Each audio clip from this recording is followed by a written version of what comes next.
ज्ञान में, सिमरण में, भक्ति में, प्रतिदिन के नित्य नियम में लाए रखें और बाकी समय इसको अपना संसारिक काम में, निर्वाह के लिए काम में भी लगाए रखें, तब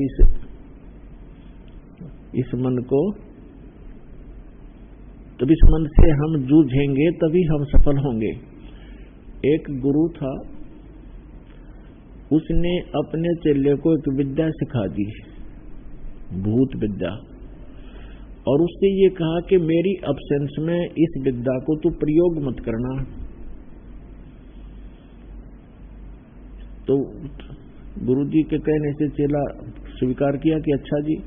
गुरुजी चले गए कहीं किसी कामवश एक दिन बाहर, तो चेला अकेला, उसने सोची आज जो विद्या प्रयोग करके देख लें, गुरुजी ने जो शिक्षा बताई है वो कितनी सफल है मेरी। उसने वो मंत्र बोल दिए, वहां सामने एक जंद खड़ा हो गया आके, जंद, और उसने कहा कि बोल भाई, बोलो महाराज जी क्या आज्ञा है। मैं हूं जंद और मेरे गुण सुन ले पहले तो। मेरे को यदि आप काम बताए रखोगे तो काम करता रहूंगा, और यदि मुझे कोई कार्य नहीं बताया तो मैं तेरी गर्दन दबाऊंगा, फिर और काम में कुछ नहीं, तेरे को मारूंगा। अब वो चेला डर गया, वो तो बहुत चिंतित हुआ। उसने एक दो काम बताया, चलाटा मांग लिया, वो तो 2 मिनट में थैल भरवा लिया, दौड़ी आटे की रख दिया। फिर का आग बना दे, आग बना दी, पानी भर लिया 2 सेकंड में, बोल। उन्होंने सोची भाई तो बड़ा कसुत्ता काम, बोला कपड़े धो दे, वो कपड़े भी धो दिए 2 मिनट में। अब उसकी गिगी बंदगी के बताऊं इसने, इतने वो चेला गुरुजी आगे दौड़ के उसके चरणों में पड़ गया और कहा गुरुजी मेरी रक्षा करो, मुझे बचाओ। गुरुजी कहने लगे भाई वह विद्या प्रयोग कर दी, तुमने कहा जी गलती होगी मेरे पे, गलती कर दिया आपने, या नहीं करनी चाहिए थी, और मेरी जान बचाओ भगवान ही तेनू कह, या तो काम बताना तुझे मारूंगा। काम मैंने सारे करवा लिए इससे। तब गुरुजी बोला इसको ये कह दे कि एक बांस लावा लंबा 30-40 फुट का। उसने कह दिया जा बांस लायक, और लिया 1 मिनट में ला दे ले बोल। तब गुरुजी ने कहा कि इसको कह दे जमीन में गाड़ दे आधा, ये 2-3 फुट 2-3 फुट जमीन में गाड़ दिया, सीधा खड़ा कर दिया। और अब इसको कह दे कि इस पर चढ़े और उतरे, चढ़ता रहे उतरता रहे, मैंने जरूरत होगी तो तेने बुला लूंगा, इस काम लगा रहे। तो जंद को काम लगा दिया, उस बांस पर चढ़ेगा और उतरेगा। तो इस मन को इस परमात्मा के नाम के बांस पे इसको लगाए रखोगे तो ये शांत रहेगा, नहीं तो आपने कहीं ना कहीं ये घसीट ले जाएगा, मर्यादाहीन करा देगा, संसारिक चौचलों में आपको फिर से लगा के भक्तिहीन कर देगा। तो परमात्मा ने इसके विषय में बताया कि भक्ति में लगाए रखो, तब ये आपको सफलता भी दिलवाएगा, क्योंकि मन की बहुत बड़ी स्पीड है। जब तक ये उल्टे कामों में लग रहा है तो उधर भी ये खूब स्पीड खींच देता है, जैसे कोई शराब पिया करता, खूब ढूंढा ठा रखा था शराब पीने का, बदनाम हो रहे थे। अरे वही पुण्यात्मा ज्ञान हुआ, शराब छोड़ दी, अब राम नाम में ढूंढा ठा देंगे, स्पीड तो उनकी वही है। अब जैसे कई डाकुओं का प्रमाण मिला है, पहले डाकू थे, तेल का मचा रखा था, उस पुलिस स्पीड तो कर रहे थे उस काम ने, तभी तो प्रसिद्ध हो गए। और जिस समय उनको तत्व ज्ञान हुआ, भक्ति मिली, तो उन्होंने भक्ति में भी स्पीडा खींच दी और मैं ऋषि को आगे। तो इसी प्रकार इस मन से ही हमें परमात्मा प्राप्ति होगी, इस मन का सहयोग लेना पड़ेगा, इसको ज्ञान से, भक्ति से, सिमन से अनुकूल रखना पड़ेगा। तो ये इन्हीं क्रियाओं से जो आपको दी गई है, इनसे आपके अनुकूल रहेगा। फिर ये बकवाद सोचेगा जरूर, लेकिन कर नहीं पाएगा, इस ज्ञान से इसको इतना झटका मिलता रहेगा। तो इसलिए परमात्मा हमें याद दिलाते हैं, राम नाम रटते रहो, राम नाम रटते रहो अंतिम सांस तक, जब तक घट में प्राण, किसी भी, जैसे कई कहते हैं मैंने कुछ दिखाई नहीं दिया, कुछ दिखाओ पहले। अब बच्चे को कहा जाता है कि आप डॉक्टरी की पढ़ाई पढ़ लो, डॉक्टर लग जाओगे, बहुत अच्छी तनख्वाह होगी, ठाठ से रहा करोगे, पंखों के नीचे रहोगे। अब वो बच्चा ये कहे, प्रवेश पा लेता है स्टडी में, और फिर ये कहे मुझे डॉक्टर दिखाओ, हॉस्पिटल दिखाओ। हॉस्पिटल अगर दिखा भी दिया, देख भी आया कि डॉक्टर ऐसे होते हैं, ये ऐसा काम करते हैं, तो फिर जब तक आप स्टडी पूरी नहीं करोगे तो उस हॉस्पिटल के देखने का फायदा क्या हुआ? अपनी स्टडी पूरी करो और फिर देखिए हॉस्पिटल में नौकरी मिल जाएगी आपने। तो यहां परमात्मा कहते हैं राम नाम रटते रहो। राम नाम माने भक्ति, जो परमात्मा का मंत्र आपको दिया गया वो। राम नाम रटते रहो, राम नाम रटते रहो, जब तक घट में प्राण, और कभू तो दीन दयाल के भनक पड़ेगी कानी। किसी भी सदग्रंथ को, किसी भी महापुरुष को के उनके ग्रंथ को, उनके विचारों को देखिएगा, प्रत्येक में यही प्रमाण दिया है कि अंतिम सांस तक भक्ति करते ही रहना। जब तुम शरीर छोड़कर जाओगे तभी उपलब्धि होगी।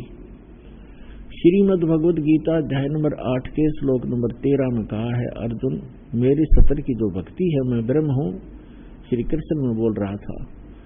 ओम इति एकाक्षरम ब्रह्म व्यवहारन माम अनुसमरण ये परियाति तदंदेहम स याति परमाम गतिम। मुझ ब्रह्म का केवल एक ओम मंत्र है, और अंतिम श्वास तक इस ओम नाम का भक्ति करता हुआ शरीर त्याग कर जाएगा तो मुझसे, ओम से मिलने वाली जो परम गति है वो प्राप्त हो जाएगी। इसी प्रकार यजुर्वेद अध्याय नंबर 40 के मंत्र नंबर 15 में कहा कि वायु अनिलम अथिदम भस्मांतम शरीरम, ओम कर्तु समर किलबे समर कर्तुम समर। ओम नाम का जाप काम करते करते सेवन करो, विशेष कसक के साथ सेवन करो। मनुष्य जीवन का प्रथम कर्तव्य जानकर, मूल कर्तव्य जानकर ओम नाम का जाप करो। और भस्मांतम शरीरम, जब शरीर अंत होगा तेरा, उस समय इससे मिलने वाला अमरतम अथितम, इसके पश्चात आपको वो अमरत्व प्राप्त होगा। इसी प्रकार सूक्ष्म वेद में परमात्मा ने कहा है, नाम उठत नाम बैठत नाम सोवत जागवे, नाम खाते नाम पीते नाम सेती लागवे। राम नाम रटते रहो जब तक घट में प्राण, और कदे तो दीन दयाल के भनक पड़ेगी कान। तो इसी प्रकार सभी सदग्रंथ जो कांटे के सदग्रंथ हैं, खरे सदग्रंथ हैं, जिसमें अध्यात्म मार्ग सही है, उनका एक ही विचार है और एक ही उनमें वर्णन है, और वो आपको प्राप्त है। परमात्मा भी ये कहते हैं कि परमात्मा का जो सच्चा नाम है, जो पूरा कोर्स कंप्लीट आपको दिया है, अंतिम सांस तक भक्ति करते रहना, और फिर यही आशा रखना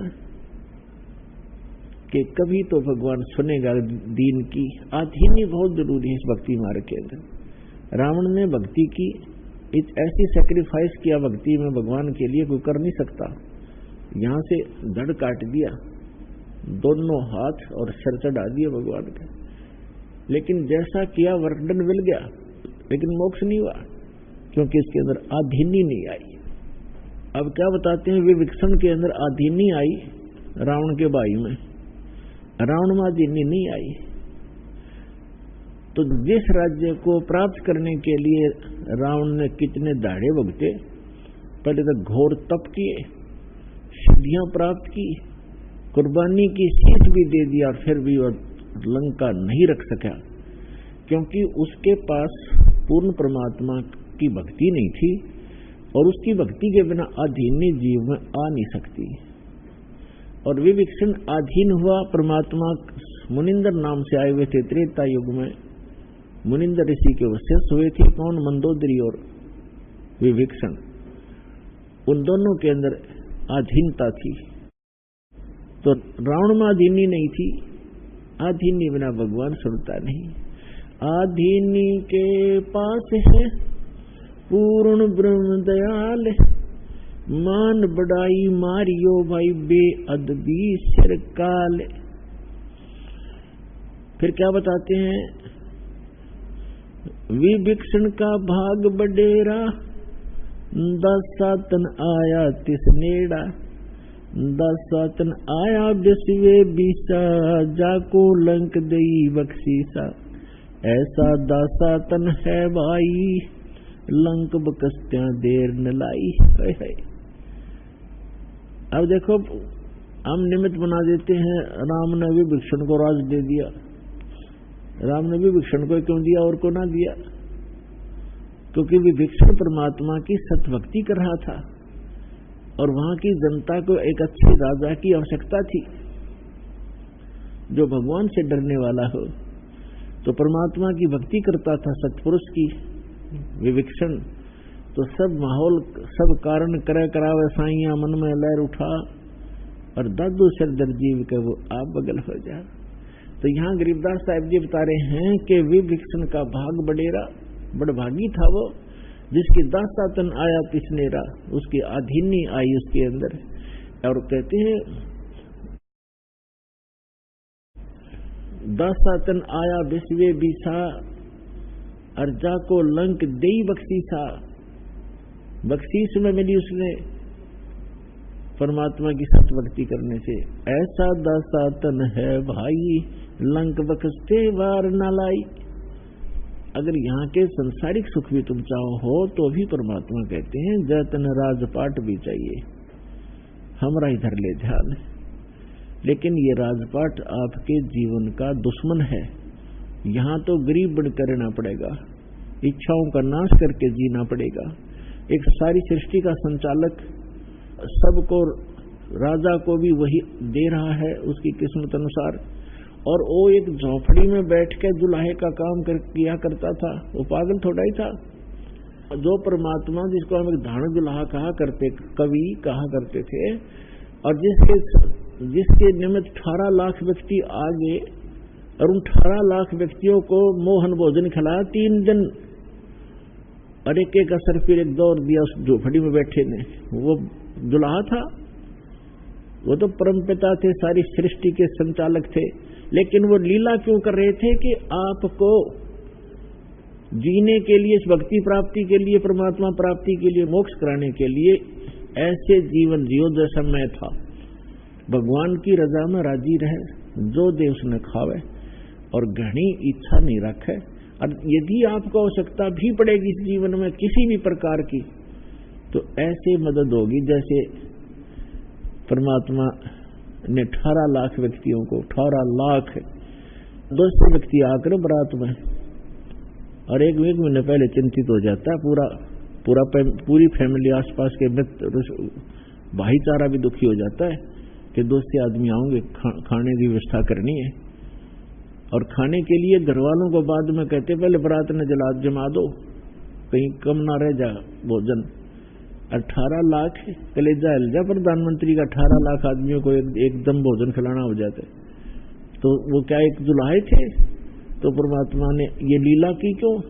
कि भाई भक्ति पाने के लिए घने धन की जरूरत नहीं है, आत्मा निर्मल रखो, फिर आपके चरणों में रहेगी सारी चीज, हर वस्तु आपके चरणों में रहेगी। तो कबीर साहब कहते हैं, कबीर सब जग निर्धना, धनवंता ना कोय, धनवंता सो जानियो जिस पर राम नाम धन होए। जिसके पास ये राम नाम धन है उसके पास सब कुछ धन, सारा ही धन उसके पास। और कबीर साहब कहते हैं, टोटे में भक्ति करे। कई दुखी होते हैं कि हमें बहुत कर्ज है, बड़ा दुखी है, टोटा बहुत है। कबीर साहब कहते हैं, टोटे में भक्ति करे सोए सही सपूत, और मायाधारी मस्करे ना जाने कितने जालिए ऊत। वही सपूत है जो ऐसी सती थी, भगवान पर आस्था रखकर फिर देखना भगवान क्या उससे कोई छुपी है, आपकी दुख, आपका दर्द क्या उससे छुपा है? एक पल में जिस दिन आप प्रसन्न होगा, आपने प्रसन्न करना पड़ेगा उसको।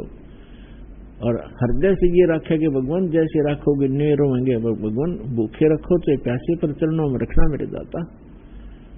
तो फिर देखना, फिर कहते नुकते ऊपर रीत जाएगा रे, करोड़ कर्म जल जाए तुम्हारे।